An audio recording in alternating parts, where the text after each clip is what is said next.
Members of the U.S. Congress will be able to view the unredacted version of the Justice Department's files on Jeffrey Epstein this morning. Sources say the review process will take place in person at the Department of Justice. Members of Congress will be able to review the material on computers. They won't be able to look at the physical documents themselves. This as Epstein's accomplice, Ghislaine Maxwell, will be questioned behind closed doors today by Congress. She is expected to invoke her right to not answer questions. She's expected to plead the Fifth. Maxwell is serving 20 years in prison for trafficking girls to Epstein. She will face questions via video link in a deposition by the House Oversight Committee.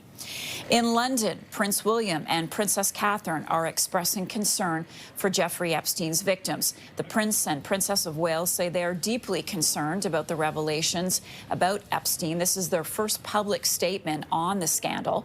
The comments coming as William and Catherine distanced themselves from former Prince Andrew. Andrew lost his royal titles in October, and King Charles recently forced him out of his home near Windsor Castle. Joining me with the latest is CTV's royal commentator, Afua Hagan. Afua, good morning to you. So let's begin with Catherine and William publicly commenting for the first time about the Epstein scandal, saying their thoughts are focusing on the victims. How significant is this?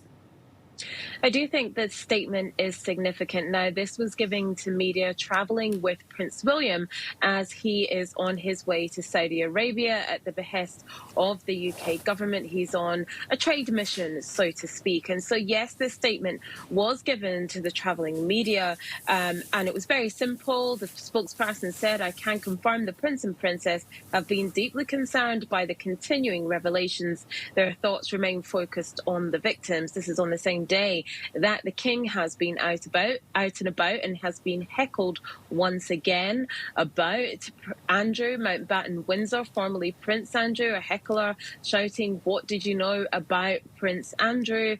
And this is in the continuing furore over the Epstein files, and people remain looking to the royal family for answers and for accountability. They want to know who knew what and when they knew it. How protected was Andrew by the family? And there really is a real groundswell of opinion that the Windsors have something to answer for. So I think the statement by the Prince and Princess of Wales coming today is really them, first of all, trying to distance themselves from Andrew Mountbatten Windsor, but also them trying to comment perhaps on behalf of the family that they are concerned about the victims. Could it be too little too late, perhaps? I think people are really expecting and wanting a statement from King Charles III. Will we get that? I doubt it. Afua, I have often wondered about the girls.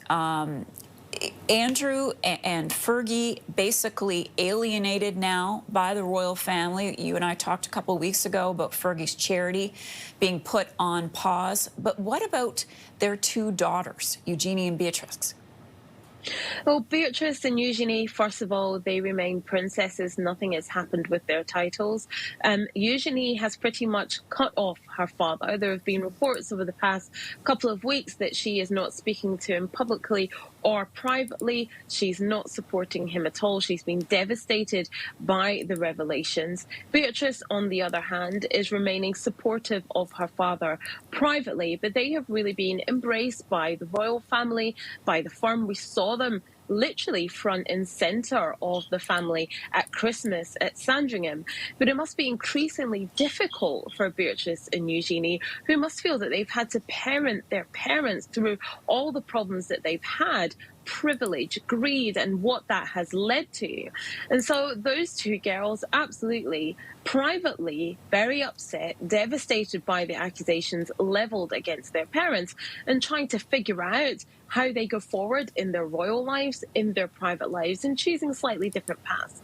Eugenie deciding to completely distance herself from her father, Beatrice choosing to support him privately, but both girls continuously drawn into the swirl of the Epstein files, now that we know that they were mentioned in emails by Sarah Ferguson, that they were taken to see Epstein after he was convicted of sex trafficking. You know, they've really been sucked into the Epstein files through no fault of their own. Yeah, collateral damage. And lastly, with the time we have remaining, I wanted to ask you about the British Prime Minister, Keir Starmer. How much pressure is there on him right now? We saw his chief of staff step down because of Mandelson and his connection with Epstein. Where does Starmer go from here?